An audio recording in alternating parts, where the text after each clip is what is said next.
सद्गुरुदेव भगवान की नाथ एक बर मांगो राम कृपा कर देव जन्म जन्म प्रभु पद कमल कबहु घटे जनने। ओम श्री सद्गुरुदेव भगवान की जय। अभी जितने संत महात्मा आप लोगों को सुनाए,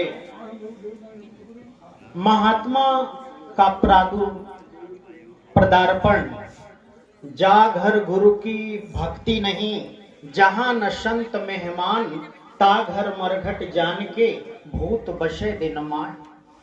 जिस कुल खानदान में किसी संत महापुरुष की अर्चना वंदना न होती हो, जहां जिस घर पे कभी कोई संत मेहमान न बनते हो, तो संतों ने कहा कि वो घर घर नहीं है। क्योंकि हम लोग कोई भी उत्सव करते हैं, जितने भी कार्यक्रम होता है, सब में भोजन भंडारा बनता है, निमंत्रण सबको जाता है। कामी खाए क्रोधी खाए और खाए दल बदलुआ, संत पुरुष ने एक को खाइए खा गई ने बिलार कुकुर कौआ।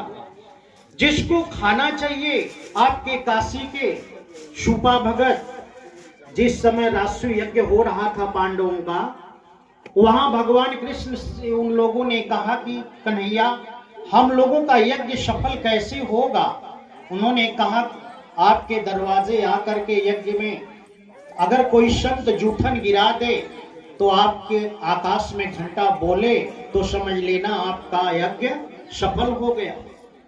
और उस यज्ञ में बड़े बड़े ऋषि मुनि आए थे, लेकिन भगवान कृष्ण ने कहा कि काशी में शास्त्रों का अध्ययन करके पढ़ करके, इसीलिए संत महात्मा जो कुछ भी बोलते हैं वो गुरु कृपा से बोलते हैं। जैसे एक ट्रांजिस्टर होता है, रेडियो में एक जगह से प्रसारण होता है। अगर आप 10 रेडियो रखे रहिए तो 10 में वही चीजें चलेंगी, अगर उस चैनल पे आप चलाते हैं तो। ऐसे ही हम सभी लोग गुरु के कृपा पात्र हैं, जो कुछ भी है गुरु महाराज की कृपा से ही बोल पाते हैं। तो इसलिए हम इस संसार में हैं, इस संसार से बार बार जन्मना, बार बार मरना, इस बंधन से कैसे छूट सकते हैं। इस बंधन से छूटने का एक ही कारण है। अभी तक जितने भी शास्त्र हमारे हैं, चाहे श्रीमद् भगवत गीता, चाहे रामचरितमानस, दोनों में एक ही चीजें हैं कि हम कैसे उस परमात्मा को प्राप्त कर सकें। हमारी उम्र बीत जाती है और हम अपना जीवन धीरे धीरे अपने व्यस्तता में, घर गृहस्थी की व्यस्तता में व्यतीत कर देते हैं। तो हम आध्यात्मिक जीवन, पूरी दुनिया को अगर कोई आध्यात्मिक राह दिखाने वाला देश है तो भारत है। वहां भारत के संत हैं जो इस मानव को उस ऊंचाई तक, उस परमात्मा तक पहुंचने का मार्ग बता रहे हैं। आज तक दुनिया की जितने भी खोजें हुई हैं वो हमारे सुख सुविधा के लिए हुई है, लेकिन क्या हम उन सुख सुविधाओं को पा करके खुश हैं?